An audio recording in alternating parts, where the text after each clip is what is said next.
Fala, Wellington Barros. Pitoli, trazer agora uma matéria publicada pelo jornal O Globo que diz o seguinte: ministros do Supremo Tribunal Federal esperam que a Procuradoria-Geral da República analise nos próximos dias a atuação da cúpula da CPI do crime organizado diante das acusações de integrantes da Corte de eventual abuso de poder na condução dos trabalhos. A leitura feita sob reserva ao jornal ocorre após o relatório final da comissão ser derrotado, mas propor o indiciamento dos ministros Alexandre de Moraes, Dias Toffoli e Gilmar Mendes, além do próprio chefe da PGR, o Paulo Gonet, no contexto das investigações sobre o caso do Banco Master. Integrantes da corte afirmam ao jornal que houve extrapolação das atribuições da CPI e apontam que o documento avançou sobre decisões judiciais, o que na avaliação desses ministros pode configurar desvio de finalidade. A expectativa é de que a PGR examine a conduta de integrantes da comissão e avalie se houve abuso de poder ou uso das prerrogativas parlamentares. O jornal o Globo diz que o ministro Gilmar Mendes planeja apresentar uma representação contra Alessandro Vieira, que atuou como relator da CPI e fez o relatório pedindo o indiciamento dos ministros. A reação ocorre em meio a uma escalada de tensão entre o Supremo e o Congresso. Entre ministros, a avaliação de que o episódio não se limita a uma divergência pontual, mas pode ter desdobramentos institucionais mais amplos. Uma ala do Supremo defende que é preciso dar uma resposta que delimite os limites da atuação de comissões parlamentares, sobretudo quando atingem diretamente decisões judiciais.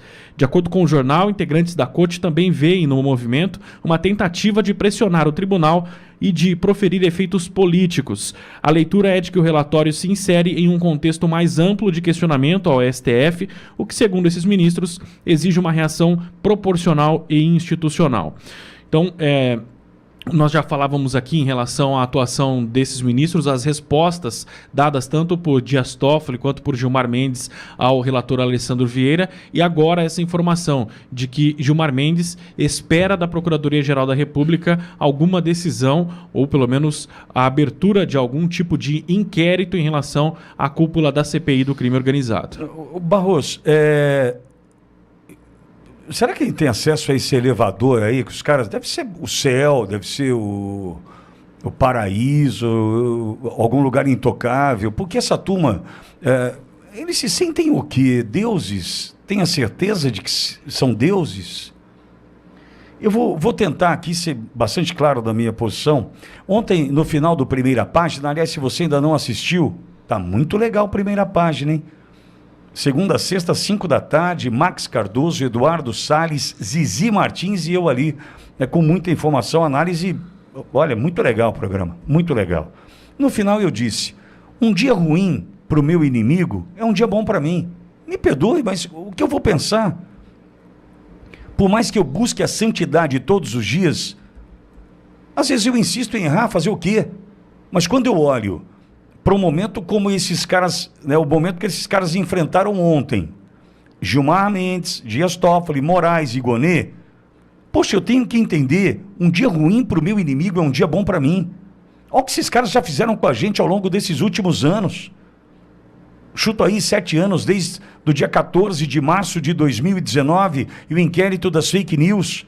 Isso porque se a gente voltar a 6 de setembro de 2018, aquela facada no presidente Bolsonaro era para matar a esperança do Brasil. Não só aquele homem, aquele herói, aquele guerreiro chamado Jair. Então vamos pegar... Quer pegar 6 de setembro? Tentaram matar a nossa esperança no Brasil e não conseguiram.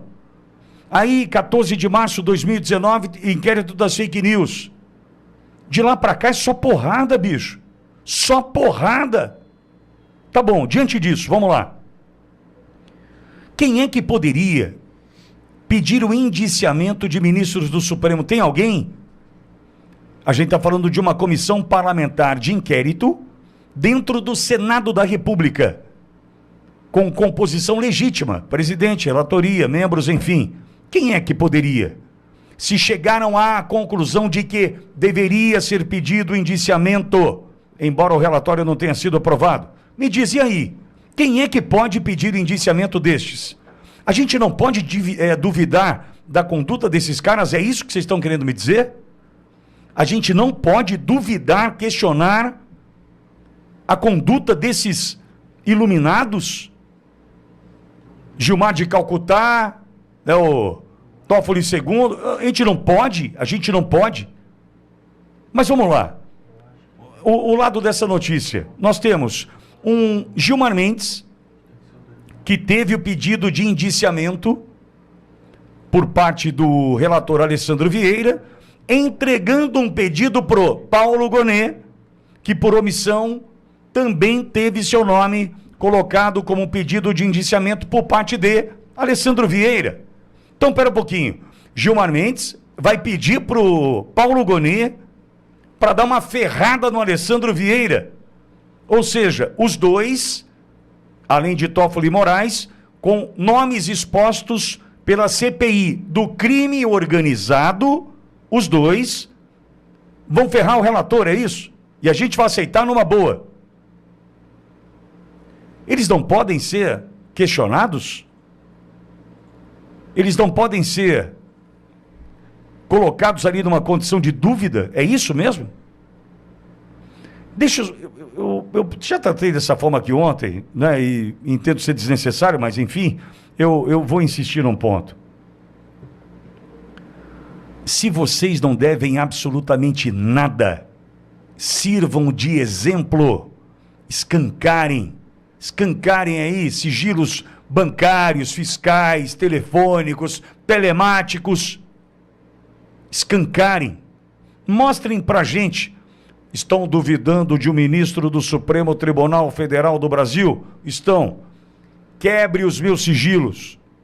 Quebre todos os meus sigilos. Quebre o bancário, quebre o telemático, o fiscal, quebre todos os sigilos. E eu vou lhes provar que não devo nada. Eu adoraria ouvir isso. Só que a gente não vai ter isso. Por quê? Porque eles estão decidindo mais uma vez, a exemplo do que fizeram com Eduardo Tagliaferro, eles vão para cima do mensageiro e dane-se a mensagem. Eles vão para cima do mensageiro e não estão preocupados com o reflexo da mensagem. Aliás, estão. Mas estão sentados no Olimpo. Nada vai acontecer com esse Senado que aí está, que embora tentou agir via CPI do crime organizado, tem Alcolumbre na presidência que deve até as calças. Vai fazer o quê? Alcolumbre já deu a letra ontem no Palácio do Planalto. Essa turma está chorando aí, os ministros do Supremo. PGR nem ouvi se posicionar. Mas essa turma está aí esbravejando, porque sabe que muito provavelmente, hipoteticamente, supostamente, Alessandro Vieira tenha colocado o dedo na ferida. Não estou tratando da densidade do relatório, se é bom ou se não é, mas vamos combinar? A notícia do pedido de indiciamento de 3 ministros do Supremo e os 3 ministros do Supremo, mais PGR, isso não te traz esperança? Agora, a gente vai assistir Alessandro Vieira passando por um processo do quê? De cassação, vai ficar inelegível. O que a gente vai assistir agora? Essa reação, que fique muito claro, é a minha opinião, essa reação do Gilmar, essa reação do Toffoli, ambas, me dão a certeza de que não tem um jogo de cena bem combinado. Vamos imaginar que tem um jogo de cena aí. Eu não consigo muito acreditar nisso, sabe? Tem um jogo de cena aí, Vitória, eu não consigo acreditar. Mas vamos imaginar que tenha jogo de cena, então, do Alessandro Vieira com a turma. O que eu vou contar lá em casa, se é jogo de cena e esse cara ficar inelegível? Isso não é jogo de cena. Porque se ele está fazendo tudo isso para buscar a reeleição, o Alessandro Vieira, do que vai adiantar? Fazer tudo isso para buscar a reeleição e ficar inelegível? Então, veja, eu não estou conseguindo acreditar meramente num jogo de cena do Alessandro Vieira, não. Não estou. Mesmo porque, se fosse o jogo de cena, já estava tudo certo, reprovava o relatório, acabou, né? Não. O cara vem, expõe, pede indiciamento, reprovado o relatório e começa a sofrer consequências. Só que as consequências partem de quem ele pede o indiciamento. Que justiça é essa? O cara que é apontado pede a investigação, não sei o que tal, e vai julgar o cara. E eu quero ver Nunes Marques como vai se posicionar como novo presidente do Tribunal Superior Eleitoral, que já tem recadinho para ele, hein? Já tem recadinho. Ô, Nunes, o seu Cássio, já sabe como vai decidir, né? A gente vai ver o tamanho do corporativismo com o que vem pela frente a partir da decisão de Nunes Marques, que para mim, Barros, pode iniciar o processo eleitoral no Brasil, o processo dessa campanha que a gente vai enfrentar no Brasil. A gente vai assistir muito de perto, né, o que será, né, em 2026 o Brasil do processo eleitoral, com a decisão do seu Cássio. Imagine você, Barros, se o seu Cássio tornar Alessandro Vieira inelegível, nós vamos viver um processo eleitoral no Brasil muito parecido com o 22. Não sei se eu estou errado, estou viajando. Porque se o Nunes Marques, com a caneta na mão, presidente do tribunal, tem a chance de falar assim, ele é um senador, ele estava legitimamente ocupando a posição de relator de uma CPI e tem a prerrogativa de pedir o indiciamento. E acabou, não vai tornar ninguém inelegível. Se isso acontecer, beleza. Agora, se o seu Cássio, que assim foi chamado pelo Moraes, se o seu Cássio falar para mim o seguinte, esse Alessandro Vieira passou do ponto, nós vamos torná-lo inelegível. Amigo, se isso acontecer dessa forma, escancaradamente dessa forma, aí a gente pode jogar a toalha. Porque daí a gente vai viver um processo eleitoral, né, nesse ano de 2026, talvez até pior. Por quê? Porque a gente sabia, na condição da presidência do tribunal, o que pensava, o que pensa Alexandre de Moraes. Agora, em algum momento, criou-se uma expectativa sobre a presidência e a gestão de Nunes Marques. Não se criou? Sim. E aí, o que a gente vai ter? Surpresinhas? Surpresinhas? Ruim, hein? Enquanto você está assistindo esse vídeo, milhares de brasileiros patriotas estão conosco em nossas transmissões ao vivo. De manhã, das 8 da manhã até a 1 da tarde, tem Jornal da Auriverde Brasil. Para fechar o dia, tem o Primeira Página, das 5 da tarde até as 7 da noite. Notícia em tempo real, com análises especialmente feitas para você. Inscreva-se em nossos canais, @Auriverde Brasil, a voz da direita.